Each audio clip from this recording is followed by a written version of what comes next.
তো আজকে দেখো আরেকটা গুরুত্বপূর্ণ অঙ্ক নিয়ে আমি বলে লিখেছি অঙ্কটা ক্লাস 7-এর বর্গমূল চ্যাপ্টারের অঙ্ক। তোমরা পাঠ্যপুস্তকের 145 পেজে গিয়ে পাবে। তো 11 নম্বর কোশ্চেন বোঝা গেল। তো আমি পাশে লিখছি West Bengal board school exam আসছে, অর্থাৎ আমাদের লোকাল স্কুলের যে পরীক্ষা হবে আগামী যে 50 নম্বরের পরীক্ষা আছে, তো সেখান পরীক্ষার জন্য অঙ্কটা গুরুত্বপূর্ণ। দেখো 11 নম্বর কোশ্চেন আমি পড়ি একটু।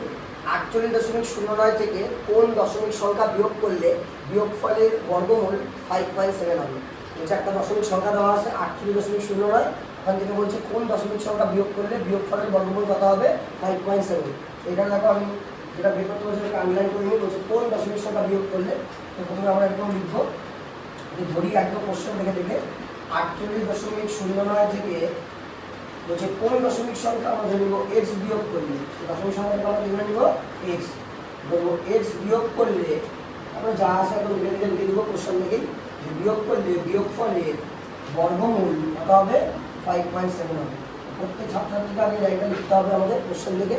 তো বলছে যে ধরি 48.09 থেকে এক্স বিয়োগ করলে আমি বাকি লাইনটা লিখে নিই যে বিয়োগফলের বর্গমূল কত হবে 5.7 হবে। বুঝা গেল? এবার দেখো আমরা এখানে লিখবো এটি টু, অর্থাৎ এত বিন্দু কোশ্চেন তাহলে আমরা ধরে নিচ্ছি ওটাই করবো। 48.09 থেকে বলছে কত বিয়োগ করতে হবে, এক্স বিয়োগ করতে হবে।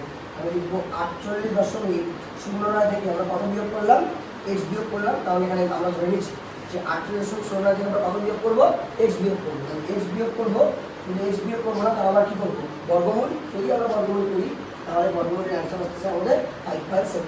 বুঝা গেল? আরেকবার বলি আমি কোশ্চেন থেকে যে 48.09 থেকে কত বিয়োগ করলাম আমরা, এক্স বিয়োগ করলাম, এবং তারপরে তার কী করলাম বর্গমূল। বর্গমূল করলে আমাদের উত্তর কত পেলাম আমরা 5.7। বুঝা গেল?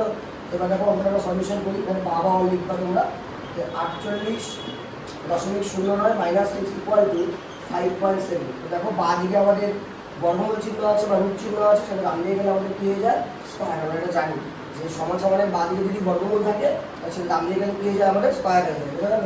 দেখো এখান থেকে আমরা করি আবার 48.09 মাইনাস কত এক্স ইকুয়াল টু, এখানে আমাদের লাগবে কি 5.7 এর স্কোয়ার আছে, অর্থাৎ দুটো 5.7 আমরা গুণ করবো।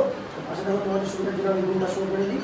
5.7 ইন্টু 5.7 গুণ করো, 7 7 9 হাজার কত 4, 5 7 35 আর 4 কত 39, ইন্টু 5 7 কত 35 5 হাজার কত 3, 5 5 25 আর 3 কত 28। তাহলে এটা করলে আনসার আসবে 9, 9 5 14 4 হাজার 1, 8 3 11 আর 12 2 হাজার 1 3। তাহলে এরকম আসছে 32.49। আর 2 তারপরে দশমিক আছে তোমরা ঘরগুলো 2 তারপরে দশমিক দিয়ে দিবে। অর্থাৎ আমাদের এখানে কার স্কোয়ার লাগতো 5.7 কার স্কোয়ার লাগতো। আমরা দেখলাম 5.7 যদি আমরা স্কোয়ার করি, অর্থাৎ 5.7 এবং 5.7 গুণ করলে আমাদের অ্যান্সার চলে আসে 32.49। বোঝা গেল এইটুকু? এবার আমাদের অঙ্ক থেকে তার মান বের করতে হবে, এক্স এর মান। আমরা জানি যার মান বের করতে হয় যদি সমান সমান চিহ্ন কোন দিকে রাখতে হয়, বা দিকে। তো আমরা মাইনাস এক্সটা কোন দিকে রাখলাম, বা দিকে। আর ডান দিকে পড়ে যাচ্ছে আমাদের 32.49। আর এখানে আছে প্লাস 48.09, এটা ওইদিকে গেলে আমরা জানি প্রত্যেকে কী হবে মাইনাস 48.09। বোঝা গেল?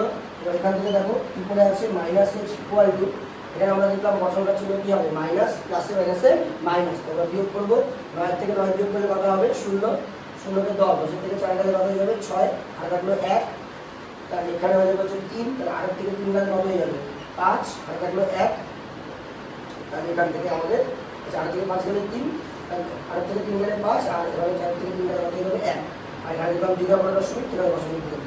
আমাদের বিয়োগ করলে আসবে কত 15.60। এবার এই মাইনাস আর এই মাইনাস কি হয়ে যাবে ক্যান্সেল, অর্থাৎ এক্স এর উত্তর আমাদের চলে আসবে 15.60। অর্থাৎ দশমিকের পরে শূন্য কোনো দাম নেই, 23 লিখলেও হবে না লিখলেও হবে। ক্লিয়ার? তো দেখো আমাদের এক্স এর উত্তর কত আসলো 15.60, অথবা তোমরা বলতে পারো 15.6। এবার দেখো উত্তর নিজেরাও লিখতে পারবে।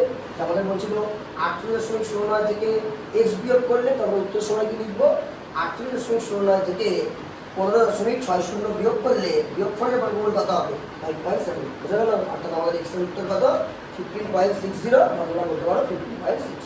বুঝা গেল? খুবই গুরুত্বপূর্ণ, ভালো করে দেখে আসবে।